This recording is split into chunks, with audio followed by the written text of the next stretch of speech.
Olá, senhoras e senhores, sejam bem-vindos em mais uma videoaula do curso de Física Moderna 2 e nessa semana nós vamos começar a resolver a equação de Schrödinger de fato para o átomo de hidrogênio, porque até então nós aplicamos o potencial do potencial de Coulomb, nós recalculamos a equação para as coordenadas esféricas e encontramos uma parte espacial e uma parte angular, né? Uma parte radial e uma parte angular.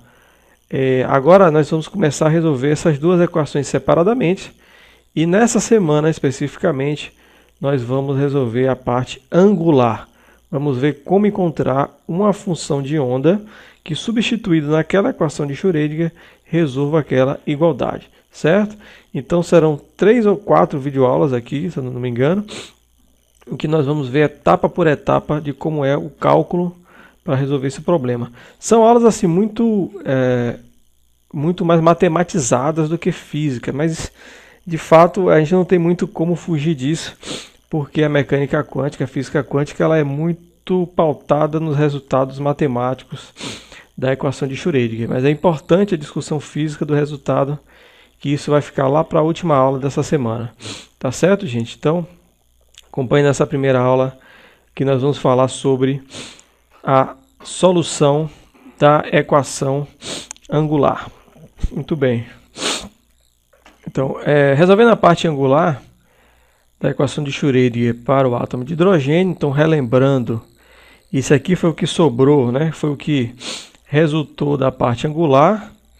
Então é uma equação que só depende dos dois ângulos das coordenadas esféricas, o θ e o φ, e essa seria a nossa constante de separação, L, que multiplica L mais 1. Fazendo aqui, começando com um algebrismo simples, multiplicando a expressão por seno ao quadrado. Então eu consigo simplificar, né, algumas coisas, o seno aqui acaba cortando, nesse termo também aqui acaba cortando, ficando só um termo, e multiplicando para o outro lado aqui pelo seno ao quadrado. E aí, bom, continuando esse algebrismo que não é muito complicado também, a gente pode ver que é possível separar a equação em duas partes. Olha só que legal. Essa primeira parte, notem que eu só tenho dependência com a variável θ. Aqui é dθ, dθ, θ e aqui θ, tá vendo? E esse lado aqui eu também só tenho dependência com a variável φ. Ou seja, foi possível separar a minha equação angular em mais duas equações. Uma equação diferencial que só depende de uma das variáveis angulares, que é o θ, e a outra que depende só da outra variável angular, que é o φ. E aí, com o mesmo raciocínio que a gente usou na equação geral, na equação completa, ou seja, se um lado depende de uma variável e o outro lado depende de outra variável, mas essas duas equações são iguais, então a única coisa que independeria das variáveis para manter a igualdade, né, seria uma constante. Então o valor dessa equação não pode ser uma coisa que dependa da variável θ, por exemplo, porque esse lado não depende de θ.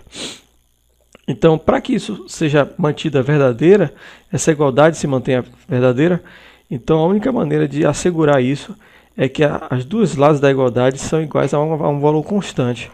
Então esse raciocínio a gente usou na equação geral, na equação completa, e novamente a gente vai usar aqui na parte angular e separar isso em duas equações. Então os lados da equação têm dependências diferentes, logo podemos separá-las por uma constante. Vamos chamar essa constante de separação de menos m ao quadrado, né? Como eu falei, a gente usa essas expressões meio estranhas. Por que não chamam de A, por exemplo? Porque no futuro a gente vai ver que isso vai simplificar a notação dessa constante. A gente vai ver que no final ela vai ser igual a um número inteiro, por exemplo. Se não fosse desse jeito, se não fosse escrito dessa maneira, não ficaria tão simples assim a notação da minha constante. Por isso que aparece menos m2. E aí separando, veja, eu vou ter uma equação aqui que depende só da variável da parte de φ, e a outra que depende só da parte de θ, e aí a gente pode resolver essas duas equações de maneira separada. Então, como eu falei aqui, obtemos duas equações para a parte angular que podem ser resolvidas separadamente. Então, as aulas que vão seguir agora vão ser justamente a solução dessas duas equações separadamente, e no final a gente vai juntar todas as duas em uma única solução. Afinal de contas, elas representam partes de uma mesma equação. Então nós vamos juntar todas essas duas e fazer uma discussão final, né? Que aí seria mais a parte física de fato do resultado da equação de Schrödinger. Tá certo, gente? Então foi uma aula muito rápida aqui, só para introduzir vocês no assunto da semana, que é a solução da parte angular da equação de Schrödinger. Beleza, gente? Então, qualquer dúvida, posta na plataforma. Até a próxima e fui!